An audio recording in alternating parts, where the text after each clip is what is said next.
오늘 본문은 예루살렘 멸망 사건과 예수님의 재림 사건을 연결하여 이야기하고 있습니다. 예루살렘의 멸망은 아직 이루어지지 않은 사건이지만 후에 예루살렘이 포위되고 함락되면서 처참한 고통과 살상이 있었다고 역사가들은 말합니다.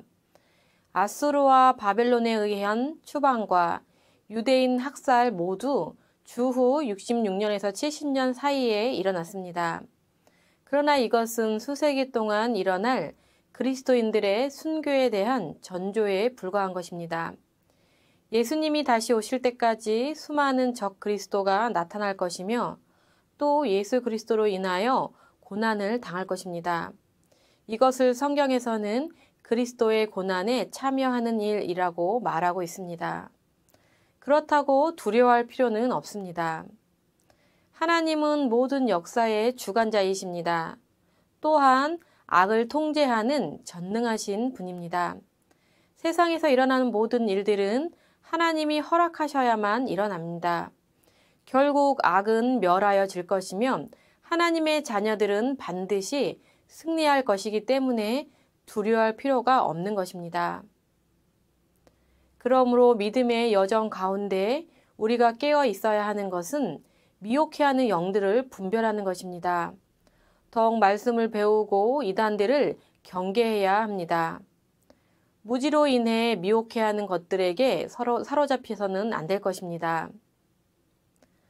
본문의 후반부에 보면 예수님은 오늘 본문에서 재림에 앞서 있게 될 징조들을 말씀합니다.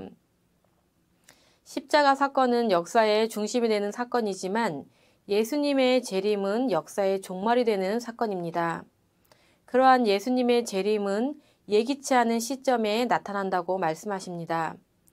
성전의 파괴 사건과는 달리 예수님의 재림은 아무런 징조가 없게 임하시기 때문에 늘 깨어 있어야 하는 것입니다. 어느 때에 임할지 아무도 알 수 없다고 말합니다.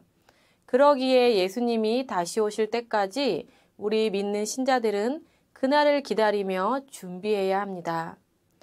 오늘 본문은 이스라엘의 멸망이라는 유례없는 환란이 시작될 것을 예언합니다. 이러한 경고 앞에서도 그것을 무시하고 살아간다면 인간은 가망이 없는 것입니다. 우리의 삶에서 요행을 바라는 것이 아니라 하나님이 보여주시는 상황과 경로를 잘 분별하고 하나님의 말씀대로 살아가려고 노력해야 하는 것입니다. 하나님은 늦은 봄에 무화과 나무 잎을 보면 여름이 얼마 남지 않았음을 알 수 있을 것이라고 말씀하셨습니다.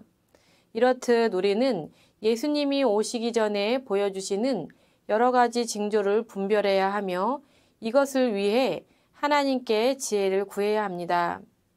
하나님께서는 우리가 분별할 수 있도록 지혜를 주실 것입니다. 천지가 개벽하고 하늘이 무너져야 징조를 알아채는 것이 아닙니다. 우리의 삶에서 매일 우리에게 하나님의 뜻을 알기를 원하시는 작은 징조들을 늘 주십니다. 우리는 이러한 것들을 알려고 노력해야 합니다. 또한 하나님의 말씀은 1.1획도 틀리지 않습니다. 하나님의 말씀을 알고 환난 중에서도 우리를 돌보시는 분이라는 그 사실을 믿고 그 누구보다도 하나님을 신뢰해야 합니다. 우리가 살아가는 시대를 분별하고 또 그 시대를 본받으려 하지 말고 하나님의 말씀대로 살려고 노력해야 합니다. 그렇게 분별하는 믿음을 소유하시는 우리 성도님들이 다 되시기를 소망합니다.